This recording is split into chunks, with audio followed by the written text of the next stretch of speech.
अस्सलाम वालेकुम।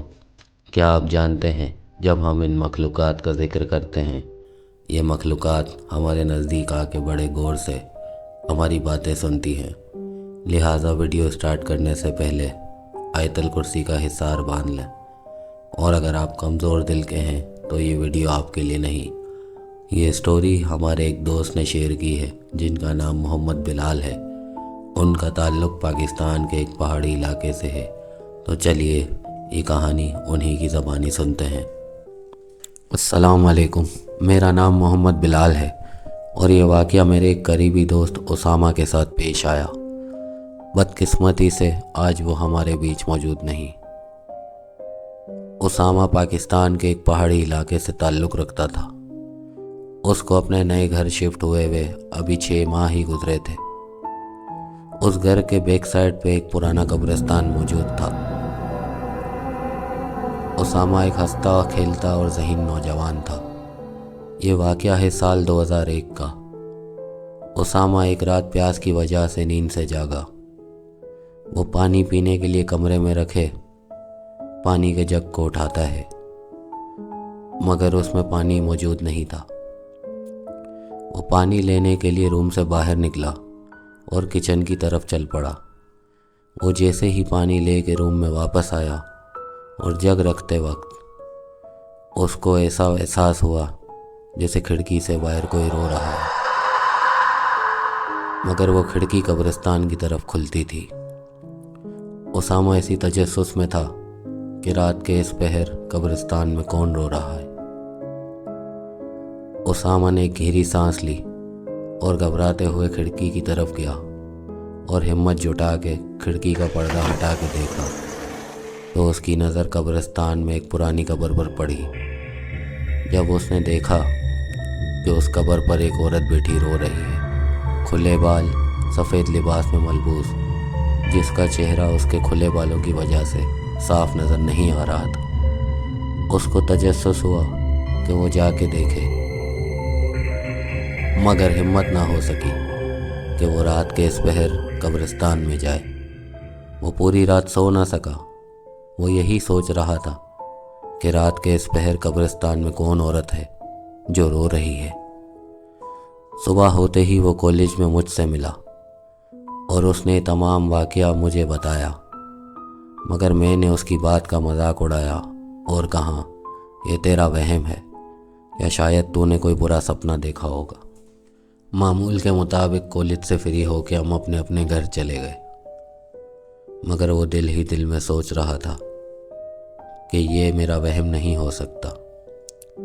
रात होते ही वो अपने रूम में सोने की कोशिश कर रहा था कि अचानक आधी रात के वक्त उसको वही सिसकियों की आवाज़ें दोबारा सुनाई दी।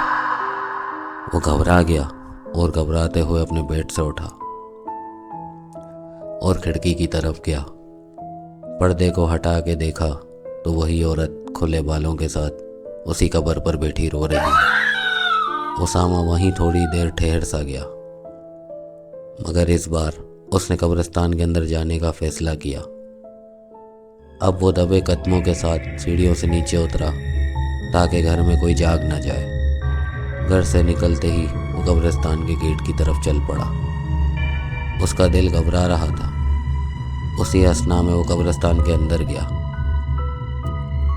और उस कब्र की तरफ चल पड़ा। जैसे जैसे वो करीब जाने लगा, उस औरत का रोना हंसने में बदलने लगा। उसके करीब पहुंचते ही उसामा ने उस औरत से कहा कि आप कौन हो और रात के इस पहर इस कब्रिस्तान में रो क्यों रही हो। मगर उस औरत ने कोई जवाब नहीं दिया। वो औरत सर नीचे करके हंसती रही। उसामा ने दोबारा पूछा, कौन हो तुम, यहाँ क्या कर रही हो। उसामा के ये कहते ही उस औरत ने अपना सर हंसते हुए उठाया। जब उसामा ने उसका चेहरा देखा जो खून से भरा हुआ था, उसकी काली आंखें और आंखों से खून टपक रहा था। ये मंजर देखते ही उसामा के औसान खता हो गए। उस औरत ने कहा, उसामा, अब तुम मेरे हो। उसामा घबरा के वहाँ से वापस घर की तरफ भागा और वो औरत ज़ोर ज़ोर से हंसने लगी। उसामा घबराते हुए अपने घर पहुंचा और जल्दी जल्दी अपने रूम को लॉक कर दिया। यही वो लम्हा था जो उसामा की ज़िंदगी को एक ऐसे मोड़ पे ले गया जिसका उसने कभी तसव्वुर भी नहीं किया था। अगली सुबह उसामा कॉलेज नहीं आया तो मैं उसकी खैरियत मालूम करने उसके घर चला गया। उसके घर पहुंचते ही उसकी वालिदा ने दरवाज़ा खोला और मुझे बताया कि उसामा सुबह से तेज़ बुखार में मुब्तला है। उसकी खैरियत लेने में उसके कमरे में चला गया। वो घबराया हुआ था, उसके चेहरे का रंग बदला हुआ था और उसकी आंखों में एक अजीब सा खौफ था। मेरे पूछने पर उसने मुझे वो तमाम हालात बताए जिनसे वो रात को गुजरा है। मैंने अभी भी उसकी बात का यकीन नहीं किया और उससे कहा, तो कुछ दिन आराम कर, कॉलेज से लीव ले ले। काफ़ी देर उसके साथ रहने के बाद मैंने उसको दिलासा देते हुए अपने घर वापस चला गया। 2 दिन बाद उसामा की वालिदा की दोबारा कॉल आई। उन्होंने मुझे बताया 2 दिन से उसामा का बिहेवियर अजीब सा हो गया है। वो अजीब अजीब हरकतें कर रहा है। मैं फ़ौरन उसके घर पहुंच गया। उसके वालिद ने मुझे बताया रात को उसामा के कमरे से किसी औरत के रोने की आवाज़ और कभी हंसने की तो कभी चीखने की आवाज़ आ रही थी। जब हम उसके कमरे में पहुंचे तो दरवाज़ा अंदर से लॉक था। दरवाज़ा बजाने पर वो आवाज़ बंद हो गई। दोबारा दरवाज़ा बजाने पर अंदर से आवाज़ आई। मुझे अकेला छोड़ दो। उसामा की आवाज़ बदली हुई थी। हमने जब ज़ोर ज़ोर से दरवाज़ा बजाया तो दरवाज़ा खुद ब खुद खुल गया और उसामा अपने बेड पर बेहोश पड़ा था। जब उसामा को उठाया तो वो ना उठा। फिर उसके चेहरे पे पानी डाला। वो होश में आके कहने लगा, क्या हुआ? हम उसको डॉक्टर के पास ले गए। डॉक्टर ने कहा इसको आराम की सख्त ज़रूरत है। हॉस्पिटल से वापसी पर वो अपने रूम में आराम करने चला गया। ठीक मगरिब की अजान के वक्त उसके कमरे से चीखने और चिल्लाने की आवाज़ आना शुरू हो गई। हम इसके रूम की तरफ भागे तो हमने देखा वो ज़मीन पर बैठ के हाथ में कच्चे गोश्त का टुकड़ा लिए किसी जानवर की तरह खा रहा था। जब हमने उसको पकड़ के हिलाया और आवाज़ दी तो वो बेहोश हो गया। हमें कुछ समझ नहीं आ रहा था कि हम क्या करें।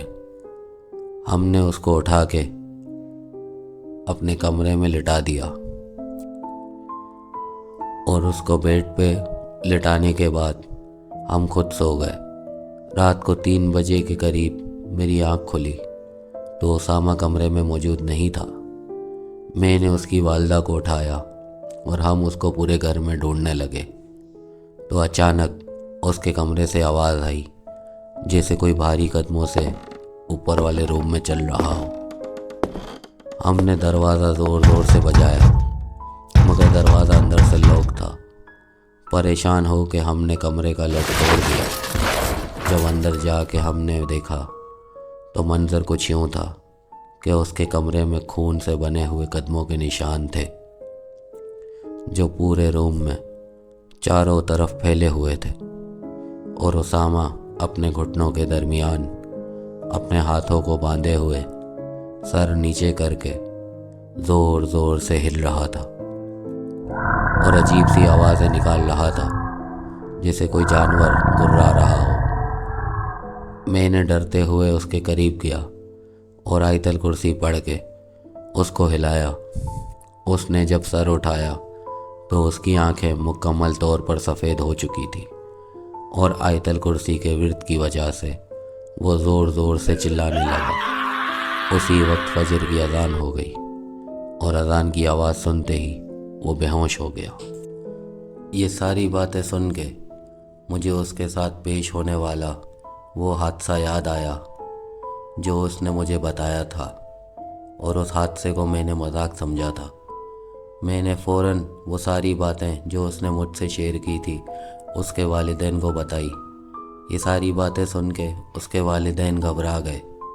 मैंने उनसे कहा, आप घबराएं मत, मैं करीबी मस्जिद के एक आलिम साहब को जानता हूँ जो इन सब चीज़ों का इलाज करते हैं।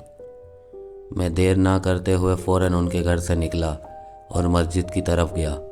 मस्जिद से आलिम साहब को बुलाया और उन्हें सारा मामला तफसील से बताया। आलिम साहब ने हमारी सारी बातें तफसील से सुनी और वो उसके कमरे में चले गए। उन्होंने उसके कमरे के इतराफ़ में हिस्सार बांधा और उसामा के चारों तरफ दम किया हुआ पानी छिड़का और उसामा को एक तावीज़ दिया और कहा, अब कभी भी इसको खुद से जुदा मत करना। कुछ दिनों बाद उसामा अपनी मामूल की ज़िंदगी में आ गया। वही हंसी मजाक, वही नॉर्मल ज़िंदगी। सारे मामलात ऐसे हो गए जैसे कभी कुछ हुआ ही ना हो। मगर किसी ने ये ना सोचा था कि वो मखलूक इतनी आसानी से जाने वाली नहीं। ठीक 3 माह बाद उसामा से वो तावीज़ कहीं खो गया जिसका उसको भी इल्म ना था। फिर वो रात आई जो हमारे लिए एक बुरा सपना बन गई, जिसको भूल पाना हमारे लिए आज तक नामुमकिन है। उस रात 3 बजे के करीब उसामा के वालिद को घर का दरवाज़ा तेज़ी से खुलने की आवाज़ आती है। जब वो उठ के देखते हैं तो घर का मेन गेट खुला हुआ था। वो जल्दी गेट की तरफ गए तो उन्होंने देखा उसामा कब्रिस्तान की तरफ जा रहा है, जैसे कोई चीज़ या कोई ताकत उसको अपनी तरफ खींच रही हो।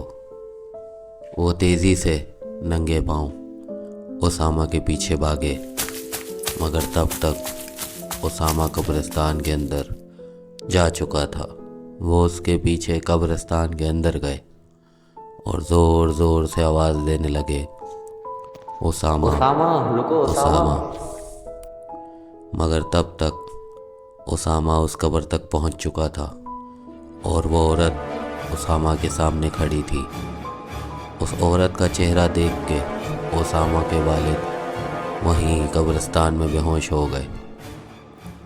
सुबह फजर के वक्त लोगों ने उसामा के वालिद को कब्रिस्तान में बेहोश पाया तो जल्दी से उनको होश में लाने के लिए लोगों ने उनके चेहरे पर पानी डाला और वो होश में आते ही उसामा, उसामा कहते हुए उस कब्र की तरफ भागे, मगर तब तक बहुत देर हो चुकी थी। जब वो वहाँ लोगों के साथ पहुँचे तो मंज़र कुछ ऐसा था जिसको बयान करने में आज भी मेरे रोंगटे खड़े हो जाते हैं। उसामा की लाश उस कब्र के साथ ज़मीन पर पड़ी हुई थी। उसका सीना चाक हुआ था और उसका दिल निकाल लिया गया था। उस हादसे के बाद उन्होंने वो घर छोड़ दिया और किसी और शहर में शिफ्ट हो गए। आज भी जब मैं उस घर की साइड से गुज़रता हूँ तो मुझे वो सारा मंज़र याद आने लगता है जो मेरे दोस्त के साथ गुज़रा था। अगर ऐसा ही कोई सच्चा वाक़या या कोई पैरानॉर्मल एक्टिविटी आप हमारे साथ शेयर करना चाहते हैं तो हमारे डिस्क्रिप्शन में दिए हुए व्हाट्सएप नंबर पर रब्ता करें और हमारे चैनल को सब्सक्राइब करें, वीडियो को लाइक करें, शेयर करें। शुक्रिया। मिलेंगे नेक्स्ट वीडियो में किसी और सच्चे वाक़ये या हादसे के साथ। अल्लाह हाफ़िज़।